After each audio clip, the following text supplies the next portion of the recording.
अस्सलाम वालेकुम, मैं हूं फ़हीम इरशाद। कहते हैं कि सरदार दाऊद जो कि अफ़गानिस्तान का सदर था, उसको इत्तला मिली कि उसके इलाके में ये जो टांगे होते हैं उनका रेट जो है वो बहुत ज़्यादा बढ़ गया है और जो सरकारी रेट फ़िक्स किया हुआ है उससे ज़्यादा लोग चार्ज कर रहे हैं। तो उसने फ़ौरन ही अपना हुलिया बदला और अपना रूप बदल कर एक जगह पर पहुँच गया और कोचवान को कहा कि एक जगह का नाम लिया कि मुझे वहाँ पर जाना है।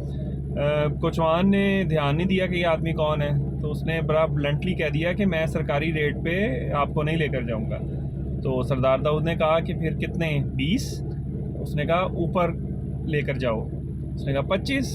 तो कोचवान बोला नहीं और ऊपर। वो कहता 30 और ऊपर। फिर एंड में कहता 35, यानी कि उस वक्त के 35 रुपये या जो भी करेंसी होगी। तो कोचवान कहता है कि दे ताली, यानी कि यस।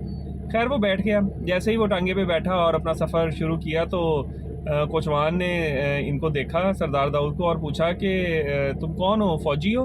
तो सरदार दाऊद बोला थोड़ा और ऊपर लेकर जाओ। तो वो कहता तुम जनरल हो?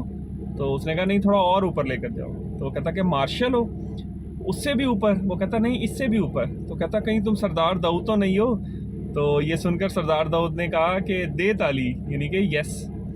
तो वो कोचवान बेचारा घबरा गया और उसने पूछा कि अब आप क्या मेरे साथ क्या करोगे, मुझे जेल भेजोगे? तो सरदार दाऊद ने कहा कि ऊपर जाओ। उसने कहा मुझे क्या जिला वतन कर दोगे? तो सरदार दाऊद ने कहा नहीं और ऊपर जाओ। उसने कहा मुझे कहीं फांसी दे दोगे? जिस पर सरदार दाऊद ने कहा दे ताली, यानी कि यस। लुबे-लुबाब ये इस कहानी का कि अगर हमारे मुल्क में भी 2-4 तालियां बच चुकी होती या अभी भी 2-4 तालियां बच जाएं तो हम भी शायद करप्शन जैसे नासूर से जान छुड़ा लें। आज के लिए इतना ही। अपना बहुत ख्याल रखिएगा। अल्लाह हाफिज़।